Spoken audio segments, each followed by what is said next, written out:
This is the Electribe ER-1, or the rhythm machine, the drum machine of the Electribes.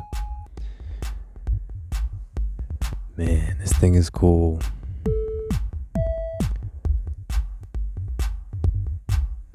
While this isn't the most portable thing, it's not too big. You could hold it in your hand.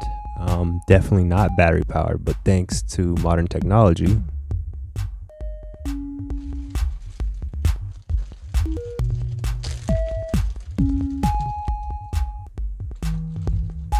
you could pick up one of these on Amazon.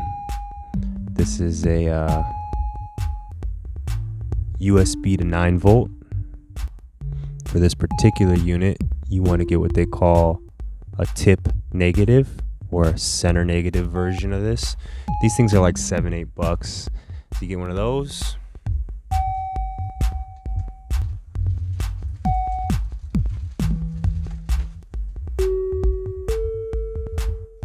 USB power bank.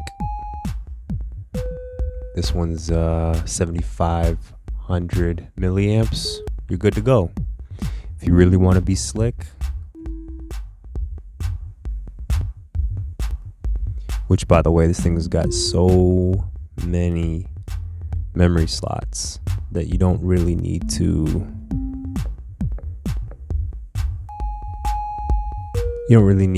record. You can save everything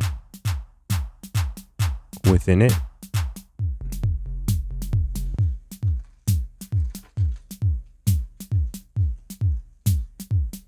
But if you wanted to,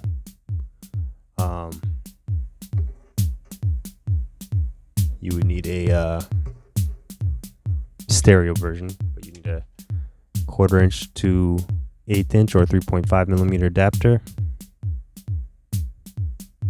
what they call an aux cable or 3.5 millimeter cable, like that.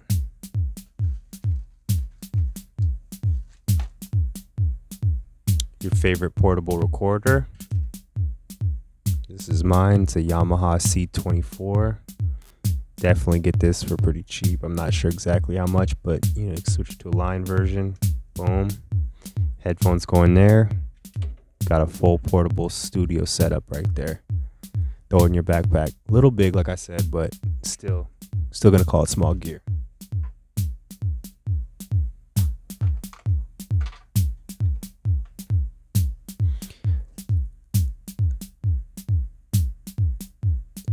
It's very interesting. I love the Electribe 2, which Electribe guys don't really like so much. And then the original, while it is an MK2, it works essentially the same as the original Electribes. And these are kind of like the early idea.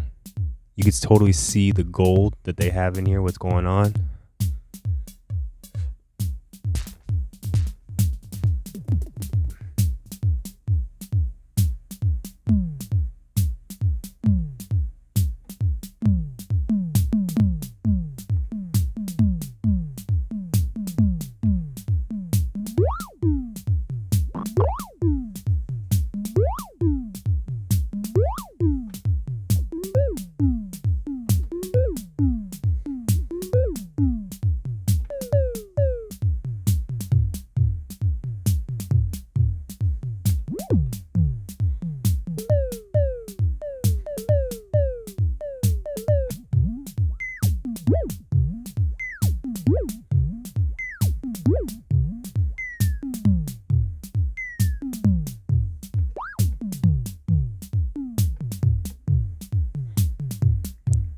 Yeah, so you can totally see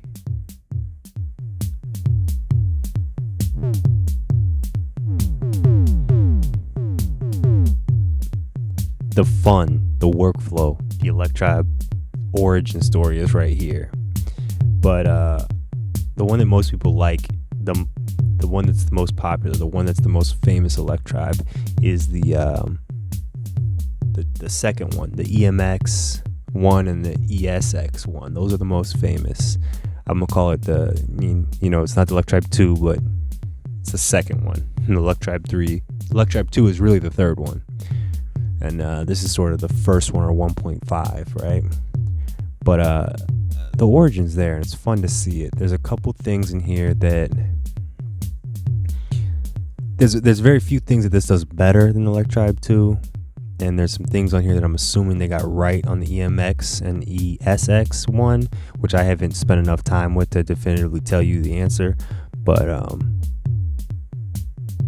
yeah, there's a few things this does better than the Electribe. So for instance, the way it handles,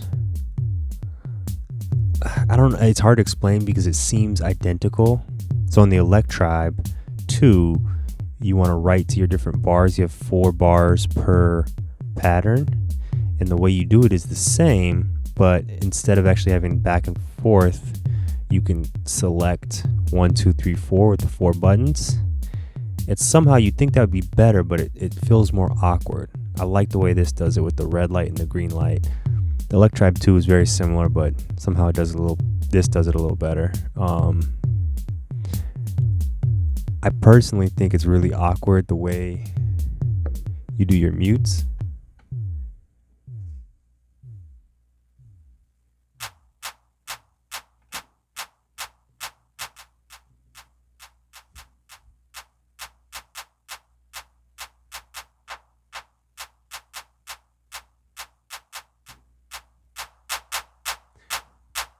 But I'm sure most people like this because it's to them a little quicker. Of course, when you got 16 parts, I like the way the Electribe does it, but it is what it is.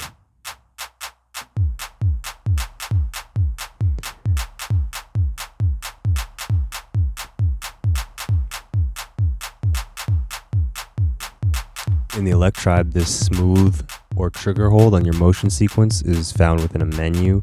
Here you got a button. Unless I'm missing it, this is the feature that really screws up the TR-8S for me in the Roland gear. That trigger hold, meaning that it only changes the value on the trigger, that smooths everything out. So I was doing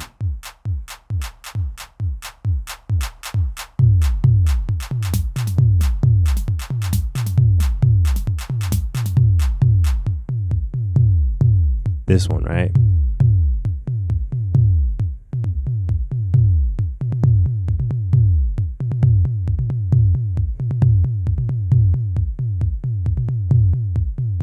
So I want to get a melody going.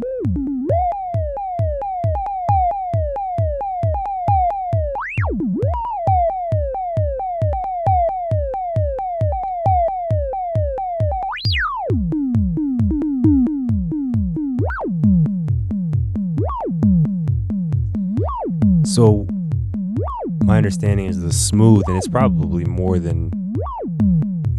resolution than 16ths, but it's recording the motion even on the blank steps.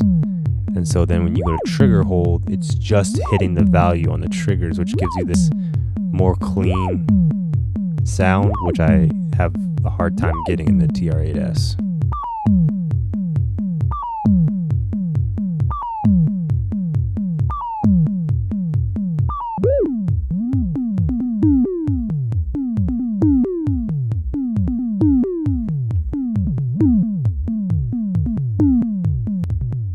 Showing its age, you get 1 automation lane per track. I couldn't even tell you what you get on Electribe 2, but I don't run out of it. And so yeah, that's one downside, one thing you got to work with. But this is the first one.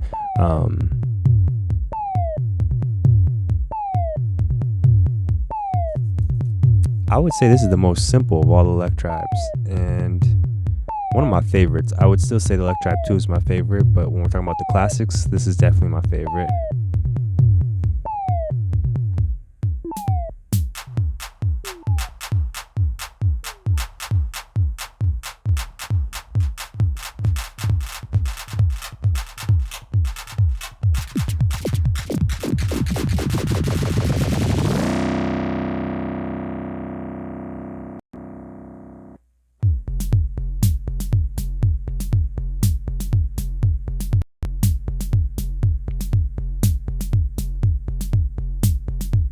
I'm not going to go too far in depth on this thing, I got a couple little tricks, but honestly, I don't know it that well. I cruised around on YouTube a little bit, try to find some tricks. It doesn't really seem like, unless I'm missing anything, there's nothing really too crazy about this thing. It's really straightforward. It's really like what you see is what you get. There's some cool tricks that can be done with the audio in that I will explore here in a little bit. I'm going to do a jam on this thing, and I want to use the audio ins, so I'm going to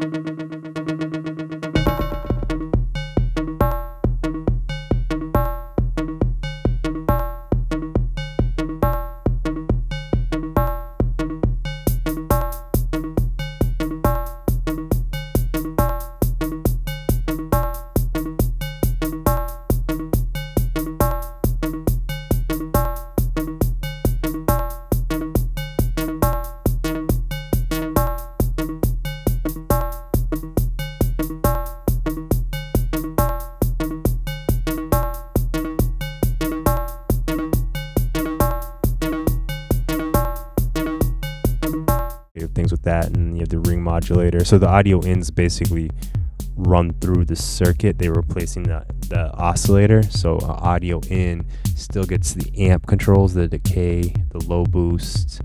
You know, you can automate the level or the pan, and then it goes to the delay as well. On top of that, there's some cool clipping that you can get by hitting the inputs a little hard. You got gains. You can kind of crank it up and get some distortion on the way into the machine. You can add more distortion with the low boost. Yeah, and then of course with the ring mod, you can make some funny noises.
Totally sidetracked there, but yeah, so there's some tricks around the audio in.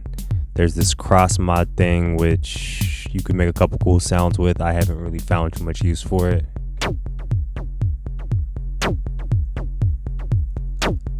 I guess you could use it for like a quick variation.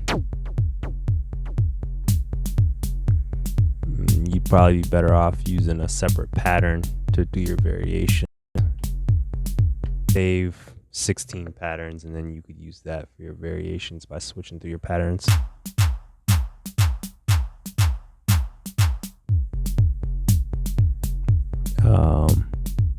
But yeah, pretty straightforward device, really cool. Four synths.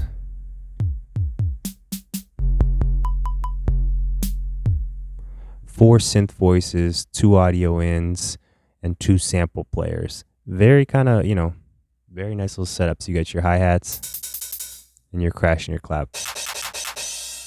And I say 2, I mean, obviously you have 4 sounds here, but there's 2 sample players because they share a sample player. So you can't play both, one at a time.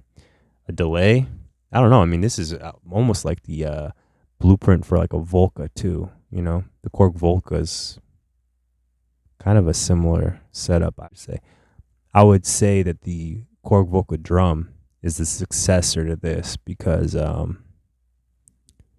while it loses the parts, it's really similar architecture, but you have 6 voices here. 1, 2, 3, 4, 5, 6. Same 6 voices. but they're a little more in depth, and you have a more advanced delay, which they call like a I forget what the name of it is, but like a resonator. It's a little more complex. It's like kind of like using this in a really tight delay where it starts to feel like a reverb or a resonance, basically.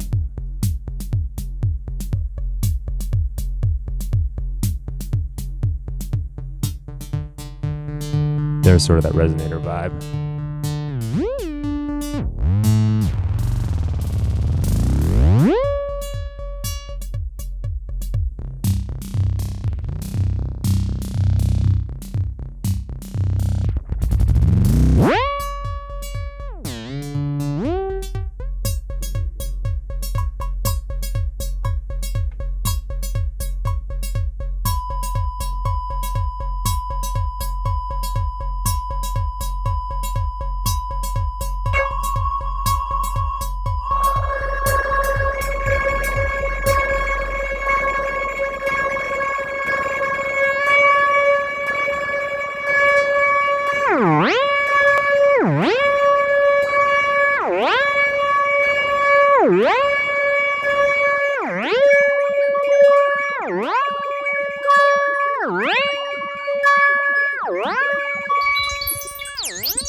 So yeah,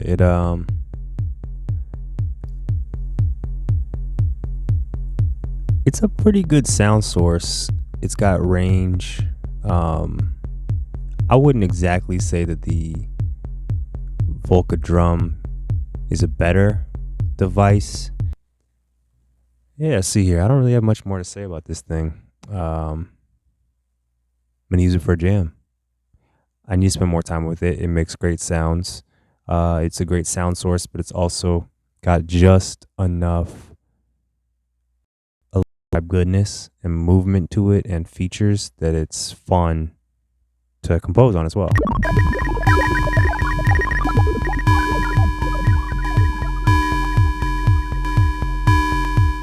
Quick tip here. I don't ever work with, so like, once again, correct me if I'm wrong, Electribe ER-1 does not have polyrhythms. You cannot make the sequencers fix at 16 steps. You can't change that. But you can go from eighth notes to triplets. And in triplets, it kind of flips everything it's really easy. Only thing that sucks, you can't do it while the sequencer's playing, but you can go to triplets. So here's our pattern with 16ths.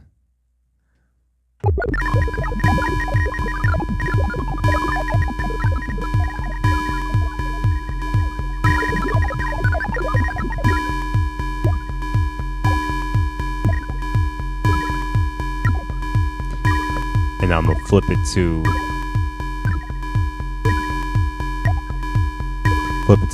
triplets. It's gonna sound completely different.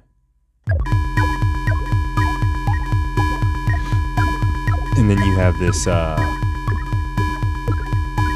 12 step, which I don't really know what that scale is, but it's cool for variation.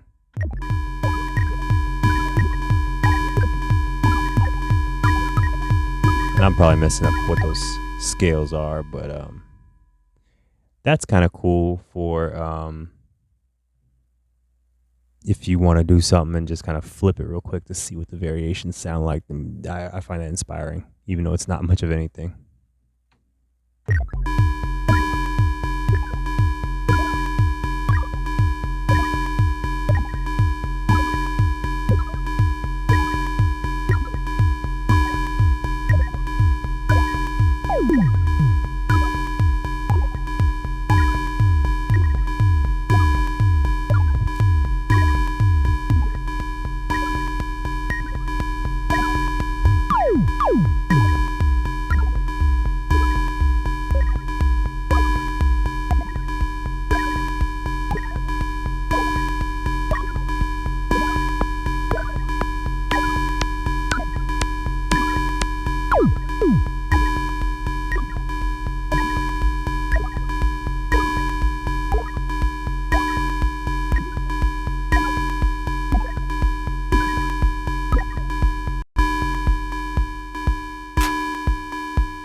Electribe ER-1, along with a lot of other cool drum machines, are featured in a zine I made earlier this year. It's really nerdy and kind of technical, but if you're interested, it'll be available on my Bandcamp before long. Once I have it up, I'll put the link in